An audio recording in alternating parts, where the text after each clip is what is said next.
What is good, YouTube? It's Coach Ryan Rizuki, and today we are focusing on posting up and your decision making in the post.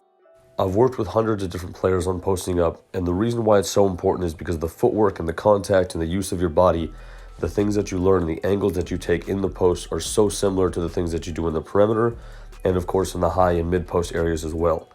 But posting up is not only something that big men should do. Guards need to post up as well, because it's not only about your height, but a lot about the difference in height. So if I'm 7 feet and you're 7 feet, it's not really that great for me to post you up. We're the same height. I won't exactly have an advantage. But if I'm 6 foot or 6'3" and you're 5'10" or 5'8", it's going to make a lot more sense for me to post you up. And so for all players, it's something that I work with all of them on, because I want them to take advantage of any mismatch that they have on the floor, no matter where it is. So I'm going to show you a little bit about my decision-making process and why I decide to choose which shot to take or how to pass the ball. So let's get into it here. Once you first catch the ball, you want to see the floor and recognize where your double teams are, where your teammates are, and who's going to be the most open. If you're isolated, go ahead and play on the block and get a bucket. But if you see a double coming, it's going to be a lot smarter to kick the ball out most of the time. On this post-up, I see a double coming. So I decide to use a retreat dribble, forcing that defender to make a decision. If he stays with me all the way here, it's going to leave the middle wide open. But because he retreats back, of course, now I'm still isolated a bit.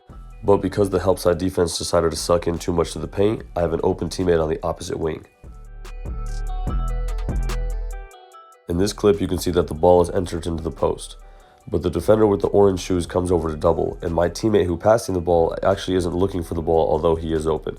He in turn is looking to go set a screen. So I'm going to be patient. I'm not going to make a play really quickly here because I don't have an open teammate that's looking at me to pass it to. And the double's not very aggressive, so I can just be patient and wait. A cutter goes through the lane, but it's not open. They don't cut very hard. Now another cutter goes through the lane, still not open. They don't cut very hard. You can see that everybody's in the paint. So instead of forcing up a shot, I can see my open teammate in the corner and kick that one out. It is important as a post player that you're able to make right and left-hand passes off of the bounce. This is going to make it a lot easier for you to keep your dribble alive and to find open teammates without having to pick it up all the time. Now let's get into the scoring. So to begin, while I post up, I'm going to always put one forearm on my defender to hold them off. I want to split their feet, so my left foot is actually going to be in the middle of his frame here, and I want to face the nail, which is in the middle of the free throw line. This will allow me to keep the ball as far away as possible from that defender. I will then attempt to hit them with my left shoulder in the middle of their chest. If I can create some space, when I turn to shoot, I will not have to fade away very much, which is obviously going to be a little bit easier of a shot. But as I go to bump him with my shoulder straight to his chest, he actually drops his foot and takes a step back, so I don't hit him in the chest. Instead, I hit him into the left shoulder. So because he dropped that foot, he's actually in great position to guard me if I choose to fade baseline. So I give him a little bit of a shoulder shimmy, and then I turn middle for my shot. But these are all the small thought processes that go through my head as I get into my catch and as I get into my bump, and then choose to turn middle instead of baseline. You can see that oftentimes as I take that dribble and slam the ball down, attempting to hit my shoulder straight to his chest, that he'll normally either back up a little bit or slide that foot down. So instead of hitting his chest, I end up hitting his left shoulder. This is the reason that I continue to turn middle and middle and middle to get my fadeaway that direction. But I'll show you an example where I actually get a chance to hit him in the chest.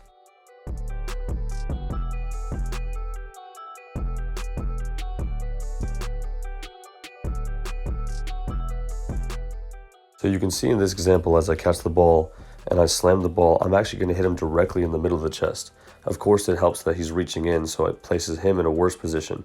I'm of course going to use my offhand to keep his arm off, but you can see that I hit him slam straight into the middle of the chest. So it wouldn't really make sense for me to turn middle, as his left hand is in good position to contest that shot. So this is the reason why I decided to turn baseline this time.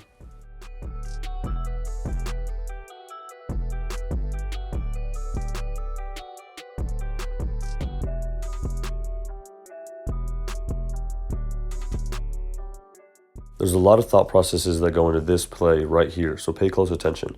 But as I catch the ball, I'm going to go ahead and hit that slam, and I'm going to go straight to his chest. However, I only hit him in the left shoulder, but he's in an odd position because he's reaching, and I hit that left shoulder. So I want to turn middle. But because that arm is in the way, it's going to be a little bit of an awkward shot. So I proceed to dribble one more time and go straight to the chest. Here he reaches again, but then he backs up a little bit away, so I know he's preparing to block my baseline fade. So I give him a little fake with a dribble, and you can clearly see that he was baited towards that baseline because that's the way that he thought I was going to go. So getting that extra little slam off, I knew that I was going to fake him because of the way that he backed up and prepared to get the baseline fade. So it opened up my middle again.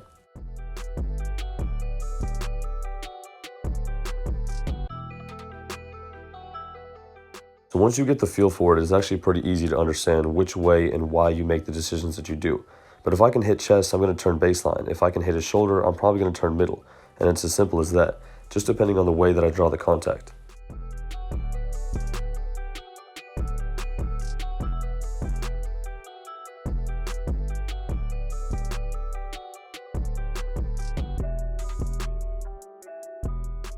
And obviously, if you catch the ball and they're not pressuring you, you can just go ahead and turn and shoot it.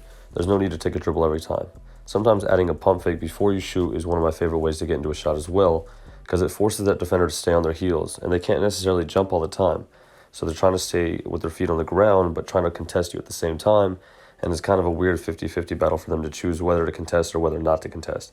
So oftentimes I add a little bit of a pump fake, see how they react, and if they body me, then I'll go ahead and body them back, and then I can choose which way I want to turn. But if not, I'll just go ahead and shoot it.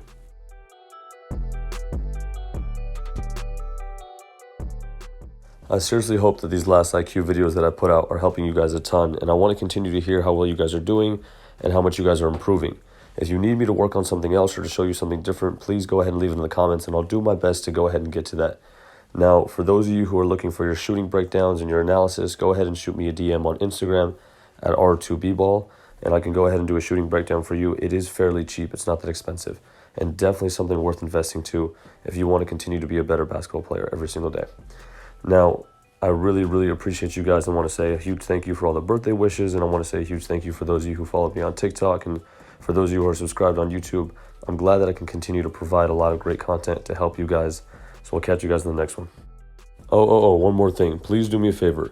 Drop your grade in the comment. Let me know what grade you're in, and that way I'll know exactly what content I can go ahead and provide for you guys that will help fit you at the level that you're playing at. Just let me know what grade you're in. Awesome. I'll catch you guys later.